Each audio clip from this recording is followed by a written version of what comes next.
So I finally got to the bottom of something that I've been trying to get to the bottom of about my grandfather. Um, his last name was Vance, not related to JD. Um, different Vance, but he was. I have said he was. He was. This was his company, Perfection Mica. Okay. A division of. It is now called the Magnetic Shields Corp. Okay. And it was this, the Magnetic Shields Corp was a division of Perfection Mica. Um, so let me just tell you a little bit, because Perfection Mica was a mica mining company that my grandfather owned. Um, and they had they are responsible for accelerating the space rate. They're My grandfather is responsible for well, the reason that Elon can send things up into space and everybody else. And my grandfather only had a high school diploma. Talk about an entrepreneur. This company doesn't acknowledge him. That's a whole other story to have to get into for when my grandfather died in 63. But he died, he was like age 50, somewhere around there. And so my grandmother in the 60s ran this company for a while. That's like unheard of, first of all. But this is why my grandmother was like no other grandmother. Okay, she was, you know, I mean, but she ended up selling it. So this is why it's like everywhere I look, like I knew that he owned, but you never see his name. You have to really search for it.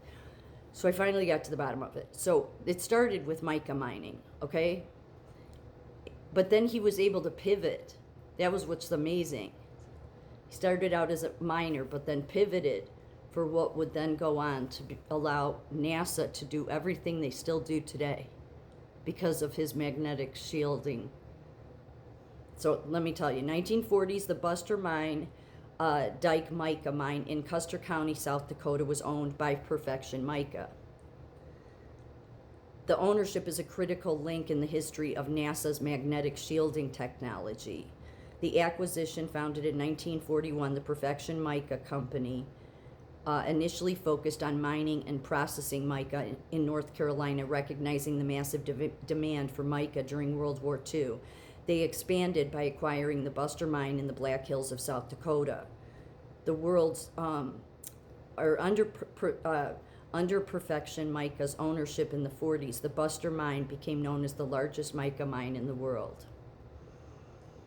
During the 40s, mica was a strategic mineral because it is an excellent electrical insulator and can withstand extreme heat. It was essential for vacuum tubes used in the radio, radar, and early computing, the very tech that led to the space race. Yes, my grandfather, do you hear that, Silicon Valley? Of course they wouldn't, but I'm just... Okay, the company's transition from Perfection Mica, so this was the mining end. This was then, he transitioned it and added this. This was the Magnetic Shield Corporation was regarding what's called as MU rooms, MU rooms. This would be like, back then what a MU room was. I'll show you a more updated.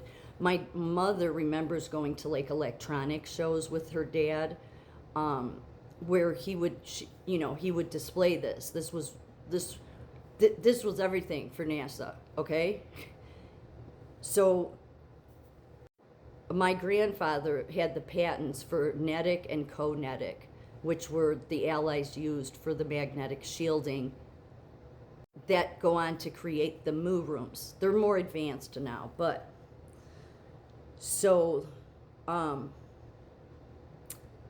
the Magnetic Shield Corporation, which was a division of Perfection Mica, was driven by the realization that the same electronic industry buying their mica also needed a way to block magnetic interference. By 1956, the shielding business had become so dominant that they officially added that name Magnetic Corporation.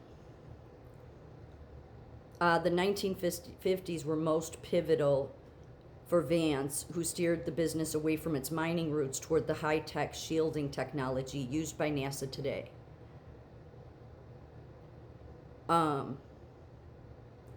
Under his leadership, the company moved its headquarters from Chicago to Bensenville.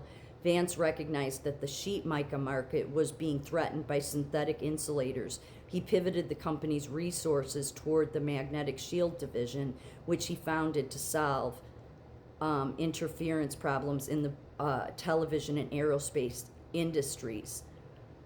During the decade before his death, because he died in 63, as I said, he oversaw the company's most famous achievements. In 55, the company officially registered the trademarks for Nedic and Co-Nedic, the two magnetic shielding alloys that remain the global standard today. He also acquired a NASA partnership. Vance secured the early contracts that led to the development of MU rooms and specialized chambers for the U.S. space program. So obviously the MU rooms, this is what these do is there's no electronic or magnetic interference. So this is why they can, Elon can send his rovers up to Mars, okay?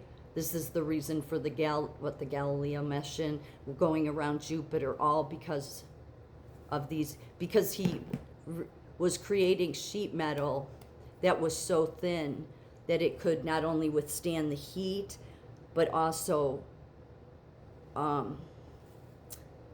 the magnetics of space and the environment. So Vance didn't just run a mining company. He provided the blindfold that allowed NASA to see the universe's magnetic secrets without Earth's interference getting in the way. The Galileo mission, 1989 to 2003, this was the first spacecraft to orbit Jupiter. It actually dropped a probe into the atmosphere. The probe lasted about 58 minutes before intense heat and pressure destroyed it. The Juno mission, 2016 to present, this is currently orbiting Jupiter because Jupiter has a massive deadly radiation belt. Juno's brain is protected by a titanium vault, and its sensitive magnetic sensors were calibrated in MU rooms back on Earth to ensure they could read Jupiter's magnetic field accurately. The Voyagers, 1979, these flew past Jupiter and gave us our first close-up looks at the Great Red Spot on the moon. The Great Red Spot and the moons. So without these alloys, many of the 1960s space missions and modern ones, like the Juno mission to Jupiter, which was, like a mechanical going there, would have been impossible. Magnometer calibration. NASA's most important scientific tools are magnometers, which measure the magnetic fields of other planets. To calibrate them, you need a place on Earth with a zero magnetic field, which is Co-Nedic, allowed NASA to build chambers that tricked the sensors into thinking they were already in the vacuum of deep space. These protected tape recorders, so you wonder how tape recorders come back, after something and not be destroyed. It was because of this. Because of what my grandfather, who only had a high school diploma, went on to do. So before Glenn Vance's alloys shielded rooms were often just massive heavy slabs of iron. Nedic and Co-Nedic allowed for modular lightweight rooms that could be built inside existing labs without needing feet-thick walls. If you walk into a high-tech lab at NASA, SpaceX, or quantum computing today, you will see the names Nedic and Co-Nedic on the shielding. That's more advanced, and probably they have even more advanced than that. Yeah, so there's many reasons they wanted to keep my grandfather's name limited in this area, not NASA. I'm not saying them. Just, how people are. I'll just leave it there.